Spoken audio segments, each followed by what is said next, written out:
자, 우리가 인생을 살아가다 보면 여러 가지 원인들로 인해서 인생의 침체를 겪을 때가 있습니다. 그렇죠? 인생의 침체를 겪을 때가 있어요. 자, 그럴 때 우리는 어떻습니까? 우울하죠. 슬프죠. 마음이 가라앉아요. 그리고 답답해요. 낙심이 찾아오고 절망하기도 합니다. 자, 이런 현상은 동일하게 그 신앙에도 찾아오죠. 영적인 어떤 침체에 빠지게 되면 어떻게 되겠습니까? 우리의 영혼이 우울해요. 그리고 슬픔 가운데 있습니다. 영이 가라앉죠. 또 영적인 낙심이 찾아오고 영적 절망에 빠지게 됩니다. 자, 그런데 좀 구분해야 할 것이 있어요. 인생의 침체, 우리의 생활의 침체는 우리의 생각과 감정 등이 직접적으로 우리에게 영향을 끼쳐요. 그래서 침체가 오면 우리는 감정적으로나 생각으로나 여러 삶에 있어서 직접적으로 경험을 하게 되죠. 느끼게 되잖아요. 그렇죠? 그래서 실제적으로 우울함, 슬픔, 답답함, 낙심을 겪게 됩니다.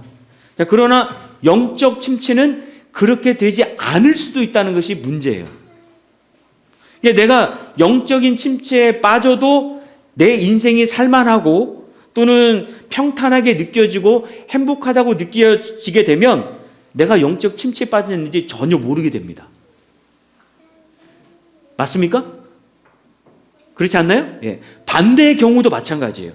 내 삶이 너무 힘들고 너무 어렵고 그래서 그 고통과 고난으로 인하여서 삶을 살아가기가 너무 벅차고 거기에 파묻히게 되어지면 그때도 내 영이 어떤 상태에 있는지 모를 때가 많다는 것입니다.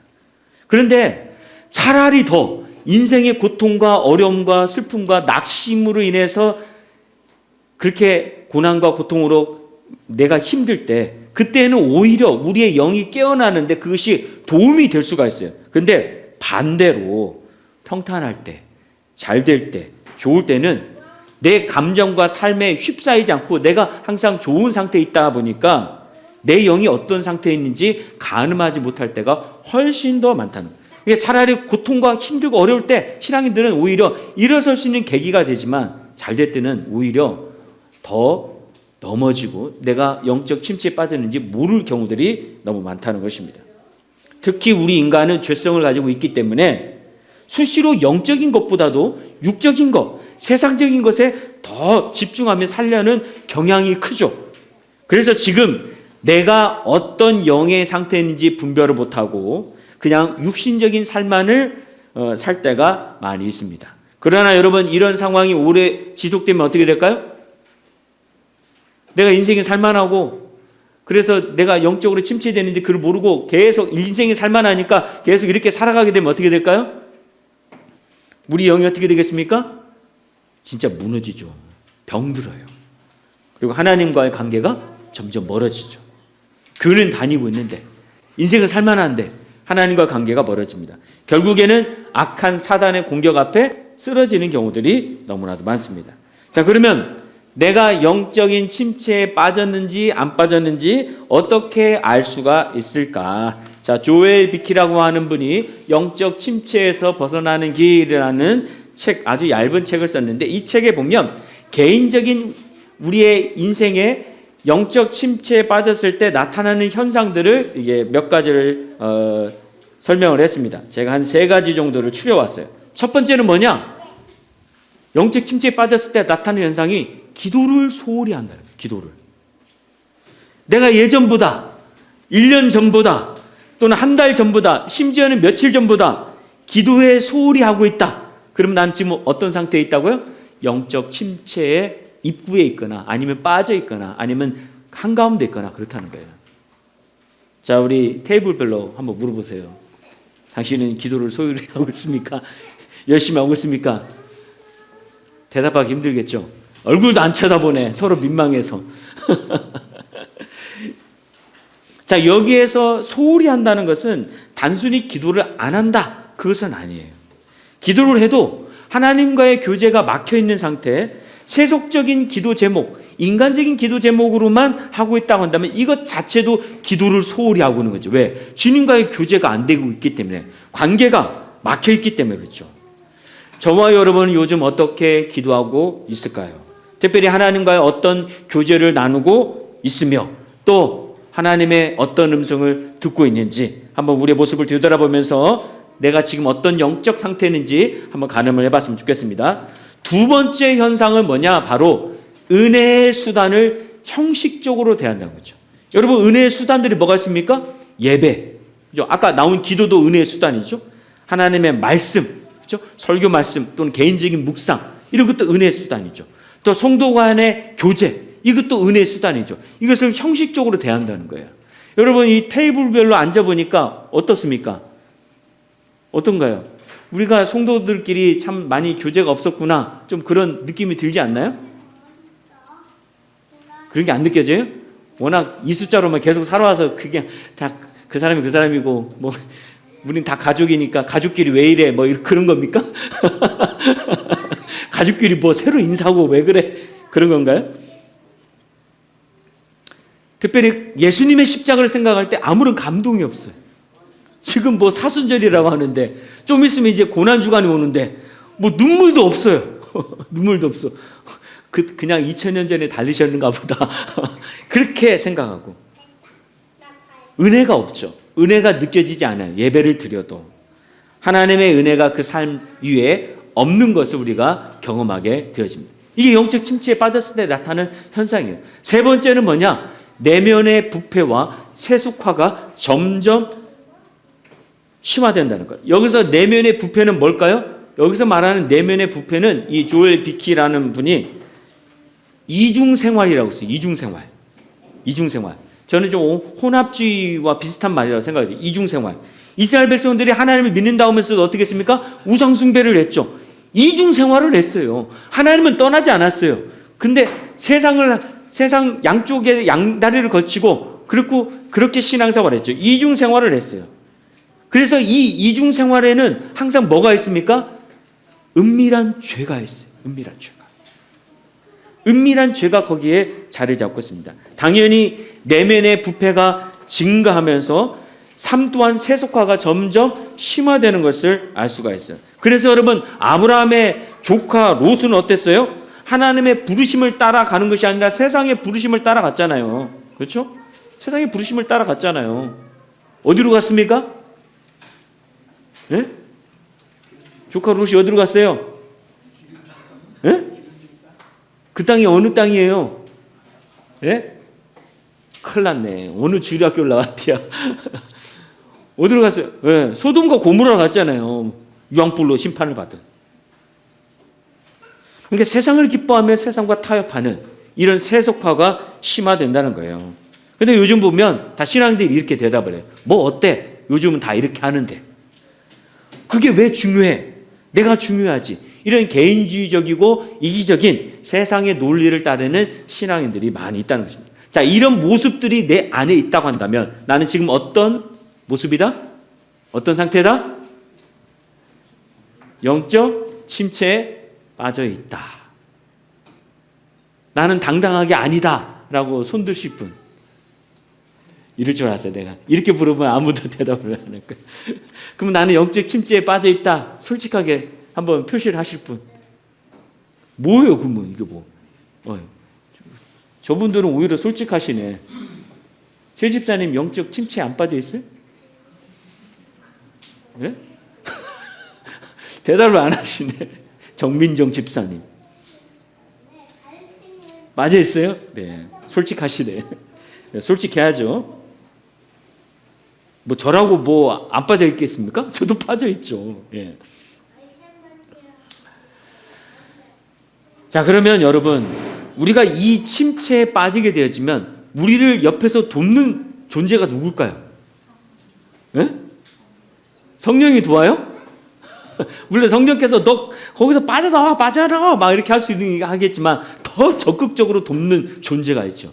누굽니까? 사탄이죠. 더 빠져라. 완전히 코 박고 죽어라. 계속 세상으로 이끌고 가고 기도하지 마라. 기도한다고 뭐가 되냐? 뭐 예배 제배를 드린다고 뭐 축복이 주어지냐? 온갖 부정적인 그 신앙의 부정적인 생각과 하나님께로 가려고 하는 길을 다 막고, 그렇죠? 네. 그렇게 만들어 거예요.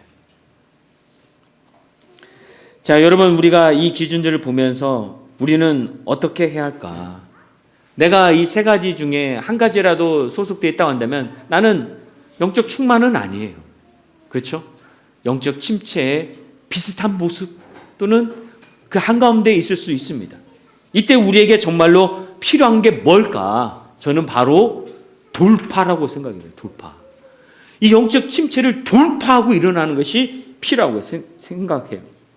그래서 나를 억누르고 있는 세속적인 것, 사탄, 그리고 이 거짓된 세상으로부터 그 모든 것들을 돌파하고 하나님께로 나아가는 모습이 우리에게 필요하고 생각합니다. 물론 여기에서의 돌파는 단순히 영이 깨어나고 신앙이 회복되는 것만을 얘기하지 않아요. 나를 둘러싸고 있는 세상의 안녕과 탐욕 이런 부분들을 다 돌파하고 나를 힘들게 하고 있는 삶의 고통과 문제도 돌파하고 신앙적으로도 돌파해서 하나님께 온전히 붙들림 받는 그런 돌파가 필요하다는 거예요. 그러면 이 돌파의 이 영적 돌파의 시작은 어디서부터 시작이 되냐? 어디서부터 시작이 될까요? 바로 기도예요. 기도예요. 모든 영적 돌파의 시작은 기도입니다. 그래서 돌파 기도가 필요한 거예요. 기도가 필요해요. 오늘 본문은 우리가 잘 아는 본문이죠. 예수님이 십자가에 달리시기 전에 감난산에 올라가셔서 어떻게 하셨습니까? 기도하셨습니다. 이때 예수님께서 기도하실 때 이 상황은 예수님이 이 땅에 오셔서 가장 힘든 시간이었어요. 가장 어렵고 가장 영적으로 눌리는 그런 상황이었습니다. 그래서 마태복음 26장 38절 말씀 보면 같이 한번 읽어볼까요? 시작. 이에 말씀하시되 내 마음이 매우 고민하여 죽게 되었으니 너희는 여기 머물러 나와 함께 깨어 있으라 하시고 뭐라고 얘기하고 있습니까? 나 지금 고민해 죽게 됐다. 나 지금 죽을 지경이다. 내 마음이. 내가 영적으로 죽을 지경이라고 얘기하고 있잖아요. 그래서 제자들에게 함께 기도해달라고 부탁을 하고 있잖아요. 그러니까 여러분 사단의 공격과 유혹이 얼마나 강했겠습니까? 그럼에도 불구하고 예수님은 이 모든 상황을 어떻게 돌파했습니까? 어떻게 돌파하셨나요? 대답해 보세요. 졸리신 분들 대답해 보세요. 뭘로 돌파하셨어요? 기도로 돌파했잖아요. 기도로 돌파. 반면에 예수님과 함께 간 세 명의 제자 베드로, 요한, 야고보는 어떻게 되었습니까? 어떻게 됐어요? 자고 있었어요. 그래서 그들의 결과는 어떻게 됐냐? 베드로는 예수님을 3번이나 배반했고 나머지 제자들은 예수님이 잡히실 때 다 도망가 버렸죠. 그들이 그래서 깊은 침체에 빠졌잖아요. 여러분 그 이유가 무엇입니까? 여기 감난산에서 겟세마네 동산에서 뭘 못해서 그래요? 돌파하지 못해서. 무엇으로 돌파하지 못했습니까? 기도로 돌파하지 못했어요. 기도로 돌파하지 못했어요. 여러분 예수님이 공생을 시작하면서 40일 동안의 금식 기도를 하셨어요. 기도를 다 마쳤을 때 몸이 엄청나게 쇠약하고 배가 고프셨겠죠. 쇠약해진 힘든 상태였어요. 그런데 그때 사탄이 시험을 했습니다. 이때 예수님께서 사탄의 시험을 무엇으로 이겼습니까? 말씀으로 이기셨죠. 말씀으로. 그러나 여러분 하나님의 말씀으로만 이긴 거예요? 아니죠. 말씀 이전에 무엇이 전제가 되었습니까?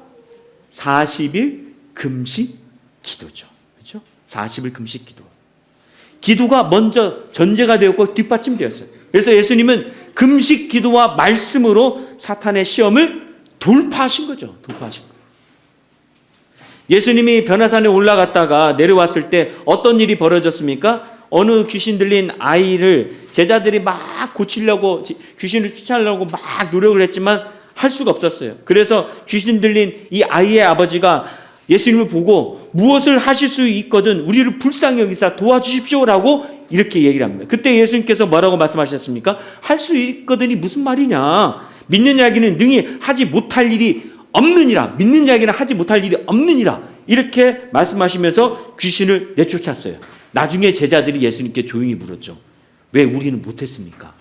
왜 우리는 못했습니까? 라고 그 이유를 물었죠. 이때 예수님께서 뭐라고 말씀하셨어요? 자, 마가복음 9장 29절 한번 크게 읽어보겠습니다. 시작. 이르시되 기도 외에 다른 것으로는 이런 종류가 나갈 수 없느니라 하시니라. 여기 이런 종류가 뭡니까? 사탄이잖아요. 귀신이잖아요. 다른 사본에는 뭐라고 되어 있냐면 기도와 금식 외에는 다른 것으로 이런 종류가 나갈 수 없니라. 이렇게 됐어요. 그러니까 우리를 억누르고 공격하고 있는 사단의 악한 지배를 깨트리고 또 나에 있는 은밀한 죄를 깨트리고 돌파하는 믿는 자의 능력은 어디서부터 온다고요? 어디서부터 시작이 된다고요? 기도라는 거죠. 기도. 금식으로 기도하면 더 좋겠죠. 그러므로 여러분, 우리는 다 어떻게 해야 돼요? 기도해야 돼요. 기도. 우리 예인교회 지금 10주년이잖아요. 그렇죠? 10주년이잖아요. 여러분, 우리 예인교회가 부흥해야 한다는 사실 다 알고 계시죠? 부흥해야 할까요? 안 해야 할까요? 해야겠죠. 정효주 집사님 부흥해야 할까요? 안 해야 할까요? 추명순 집사님 부흥해야 할까요? 안 해야 할까요? 해야겠죠. 그렇죠? 다 부흥해야 한다는 얘기는 다 생각은 다 갖고 있어요. 그렇죠? 부흥 얘기하면 저는 이제 아까 그 어떤 남자가 땅에다가 고개 쳐박고 있었잖아요. 저는 그러고 싶어요. 왜? 제가 이 교회 담임 목사니까. 제일 책임이 크니까. 그러잖아요? 이게 다 알고 있어요. 다 알고 있는데 무엇부터 시작을 해야 하느냐? 기도부터 시작해야 한다는 거죠. 기도부터 시작해야 돼요. 기도를 결단하고 하나님과의 기도의 시간을 약속하고 실제적으로 기도할 수 있는 자들이 되어야 한다는 거예요. 그러지 않고는 없어요. 열매가 있을 수가 없다는 겁니다.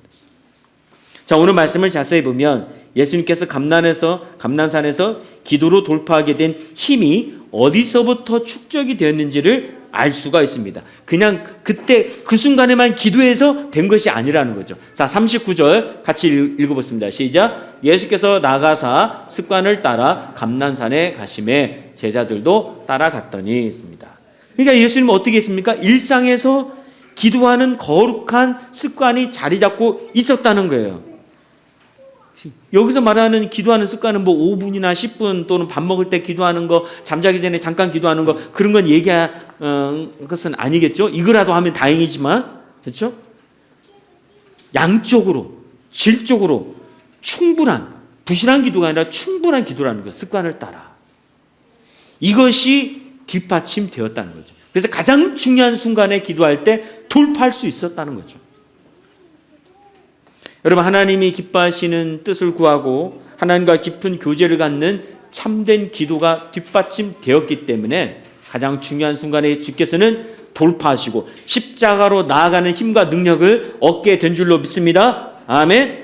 제가 이번에 독서 토론하면서 물론 이제 작년으로 됐지만 지금까지 읽었던 독서 토론 책 중에서 제가 개인적으로 가장 감명을 받은 책이 있습니다. 그리고 실제적으로 이 책이 저한테 저의 신앙 생활과 그 기도에 좀 영향을 줬어요. 바로 최상원 목사님이 쓴 기도는 사라지지 않는다라는 책이에요. 예, 다음에는 안 읽은 분들은 이 책을 좀 읽게끔 하려고 해요. 이 최상원 목사님은 원래 아프리카 케냐에서 선교를 하셨습니다. 그래서 7년 동안 힘들게 선교를 하고, 물론 그 안에 막 수많은 엄청난 이야기들이 있어요. 7년간 하고 안식년을 가지려고 하는데 갑자기 하나님께서 너 안식년 갖지 말고 알래스카로 가라. 아프리카에서 7년 동안 얼굴 긁리면서 뜨겁게 그 뜨거운 데서 선교를 했는데 이제는 가장 추운 알래스카로 가라는 거야. 쉬지도 말고. 여러분 어떻게 했을까요? 알래스카로 갔어요. 거기서 또 막 열심히 사역해서 부흥을 시켜놨더니 이번에 하나님께서 이제는 캘리포니아 벤츄라로 가라. 그래서 또 이제 미국으로 갔어요. 또 거기서 또 막 열심히 사역해가지고 또 좋은 열매를 맺었는데 또 갑자기 하나님께서 이제는 한국으로 가라. 그래서 한국으로 가서 이렇게 사역을 하면서 물론 많은 어려움과 위기가 있었지만 그럴 때마다 그 모든 어려움과 위기를 무엇으로 돌파를 했느냐? 바로 기도로 돌파했다는 거예요. 그래서 이 책을 보면 하나님께서 이 최상원 목사님의 기도를 통해서 엄청나게 일하신 것을 우리가 알 수가 있습니다. 그러면 왜 하나님은 이 최상원 목사님의 기도를 통해서 일을 하셨을까? 신앙인 중에 기도하지 않는 신앙인이 있습니까? 목회자 중에 기도하지 않는 목회자가 있습니까? 다 기도하잖아요. 그럼에도 불구하고 왜 이 목사님의 기도를 통해서 하나님께서 일을 하셨을까? 한 일화가 있어요. 남동생이 그 논산훈련소에서 훈련을 받고 수료식을 할 때 온 가족이 면회를 갔어요. 부모님과 형과 그리고 이 최상훈 목사님 이렇게 면회를 갔습니다. 최상훈 청년이었죠. 그렇죠. 이 면회를 끝나고 돌아오려고 하는데 갑자기 성령께서 최상훈 청년에게 너 그 차 타지 말라 하고 말씀하시는 거예요. 그래서 아버지, 어머니, 저는 이 차를 타지 않고 저 혼자 가겠습니다 하고 혼자 시외버스를 타고 왔어요. 왔더니 집에 아무도 없는 거예요. 좀 이따 전화 연락이 왔는데, 병원에서 왔는데 가족 모두가 교통사고를 당해서 다 입원했다는 거예요. 치료를 받고 있다는 거예요. 그래서 막 황급히 갔습니다. 그리고 사고 난 차를 봤어요. 근데 이 사고 난 차, 부모님의 차를 들이받은 상대 차가 어디를 들이받았느냐? 바로 최상훈 청년이 탔던 운전석 조수석, 거기가 완전히 박살났어요. 거기에 탔다고 한다면 죽었죠. 그때 하나님께서 또다시 음성을 들려주시는데, 무슨 음성을 들려주시느냐? 상훈아, 내가 이제부터 네가 기도한 것들을 찾아 쓸 것이다 라고 음성을 들려주셨어요. 이 최상훈 목사님은 부모님이 목사님이었는데 어렸을 때부터 뭘 했느냐? 기도하는 것을 너무 좋아했어요. 그래서 교회 가서 어렸을 때부터 기도를 했어요. 이 어린 이 최상훈이가 기본으로 교회 가서 2시간, 3시간씩 기도를 했어요. 그리고 절기가 있으면 더 기도를 했다는 거예요, 이 어린 아이가. 근데 하나님께서 어렸을 때부터 그렇게 쌓아놨던 그 기도를 이제 내가 찾아서 쓰겠다라고 말씀하십니다. 그래서 이 최상훈 목사님은 이걸 뭐라고 얘기했냐면 기도 통장이 되었어요. 기도 통장. 기도를 하면 할수록 하늘나라 기도 통장에 계속 차곡차곡 기도가 쌓이게 된다는 거죠. 그래서 힘들고 어려울 때 하나님께서 그 기도를 꺼내서 사용하신다는 거죠. 찾아서 쓰신다는 거예요. 저와 여러분의 기도 통장에는 얼만큼 쌓여 있을까? 하늘나라의 기도 통장에 시간으로 몇 시간 쌓여 있을까? 지난 한 주 동안에 몇 시간 쌓았습니까? 말해보세요. 말해보세요. 지난 한 주 동안에 몇 시간을 쌓았습니까? 그래도 기도 많이 하시는 정혜두 집사님 얼마나 쌓으신 것 같아요?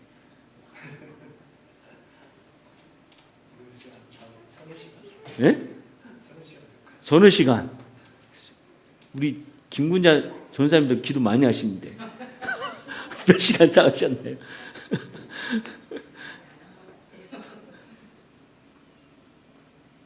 저도 부끄러워요. 네. 하나님께서 찾았을 기도가 내 기도 통장에 얼마나 들어있는가.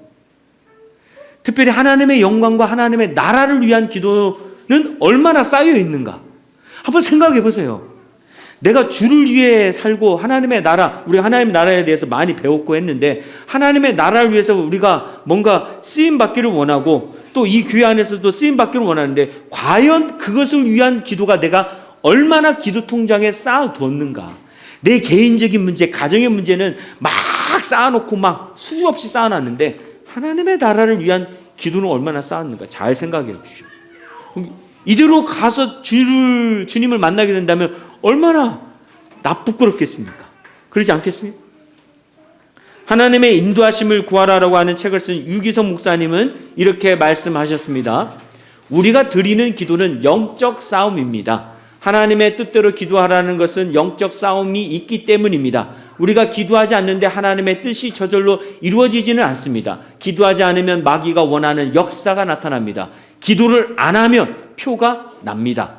교회에서 어떤 행사를 진행하려고 할 때 반드시 중보기도팀이 필요합니다. 하나님의 뜻이 이루어지려면 성도의 영적 기도도 같이 가야 합니다. 기도가 많이 쌓인 다음 한 일과 그렇지 않은 일은 다릅니다. 기도하면서 전도한 것과 그저 열심히 전도만 한 것은 차이가 납니다. 이해가 가십니까? 그래서 우리는 기도해야 돼요. 우리 정말 예인교회가 부흥하기를 원한다면 다 기도해야 돼요. 기도. 여러분의 개인의 영역에서 교회 와서 기도하면 더 좋고 기도해야 하는 것이죠. 1975년 아직 그 중국 선교의 문이 굳게 닫혀 있을 때, 왜 공산주의 속에 있었기 때문에 이때 러브 차이나라고 하는 대회가 필리핀 마닐라에서 열렸습니다. 그래서 이게 중국의 선교를 위해서 모인 모임인데 이 대회에서 선교 대회에서 100만 권의 성경책을 중국에 보내기로 결의를 했어요. 자, 중국에 보내기로 결의했어요. 그리고 전 세계 기독교인들에게 중국의 성경이 보급되도록 기도해달라고 하는 중부 기도 요청을 했습니다. 자, 그로부터 몇 개월 후 1976년 1월 달에 중국 공산당 초대 총리인 초대 총리인 주은내가 사망을 해요. 그리고 6개월 후 7월 달에는 중국에 대지진이 일어나게 됩니다. 엄청난 충격과 함께 많은 사람들이 고통을 당했죠. 그리고 2개월 후 9월 달에는 모택동 주석이 사망을 합니다. 그 후에 등소평이 정권을 잡아냈는데 이 등소평이 어떻게 했습니까? 문호를 개방해요. 급격하게 중국의 문호를 개방합니다. 그와 동시에 뭐가 열렸을까요? 선교의 문이 열렸어요. 그래서 거기에 수많은 성경책이 중국에 들어가게 됩니다. 1975년 필리핀 마닐라에서 러브 차이나 이 대회를 하면서 중국에 성경을 보내겠다고 결의를 할 때만 해도 이것은 꿈도 꿀 수 없는 일이었어요. 그런데 불과 2년 사이에 어떻게 됐습니까? 중국이 완전히 바뀌게 되었어요. 영적 규리도 바뀌게 된 거예요. 여러분, 이것이 가능하게 된 첫 번째 관문이 뭘까요? 무엇일까요? 바로 기도지, 기도. 그 막혀있던 중국 선교의 문을 기도로 돌파한 거죠. 기도로. 합심 기도했어요. 중무 기도했어요. 오늘 저와 여러분은 어떤 영적 상태에 있을까요? 기도가 소홀해지고 예배나 찬양이나 말씀, 이 은혜의 수단을 형식적으로 행하고 내면의 부패와 세속화가 점점 가속화되고 있는 그런 영적 침체에 빠져 있지는 않습니까? 우리 예인교회가 그동안 여러 가지 일로 또 코로나로 영적 침체에 빠져 있었는데 계속 그 자리에만 머물리진 않는지 우리의 모습을 한번 되돌아봤으면 좋겠습니다. 그래서 우리는 일어서야 돼요. 일어서야 돼요. 설령 전도를 못해도 우리는 영적으로 일어서야 합니다. 일어서야 돼요. 우리를 둘러싼 이 모든 상황을 돌파해야 돼요. 돌파. 내 개인적인 생활도 돌파해야 하고 개인 신앙도 돌파해야 하고 우리 예인교도 돌파해야 합니다. 그러기 위해서는 우리가 함께 뭘 해야 합니까? 기도해야 돼요. 기도하고 또 기도해야 돼요. 그래서 10주년을 맞이해서 하나님의 나라를 확장하고 전도도 좀 해보고 그렇게 할 때 기도가 좀 뒷받침되어서 열매를 맺는 저와 여러분 되시기를 주님으로 축복합니다. 아멘. 그렇게 되어져서 기도 통장에 하늘나라의 기도 통장에 기도가 쌓이게 되면 하나님께서 그 기도를 꺼내서 우리를 사용하실 줄로 믿습니다. 우리를 사용하는 이 하나님의 나라를 위해서 사용하는 것뿐만 아니라 여러분 가정에 여러분 개인적으로 있는 삶의 문제까지도 해결해 주는 그런 기도 통장으로 하나님께서 꺼내서 역사하실 줄로 믿습니다. 아멘. 그런 돌파 기도가 시작되는 저와 여러분 되시기를 주님으로 축복합니다. 아멘.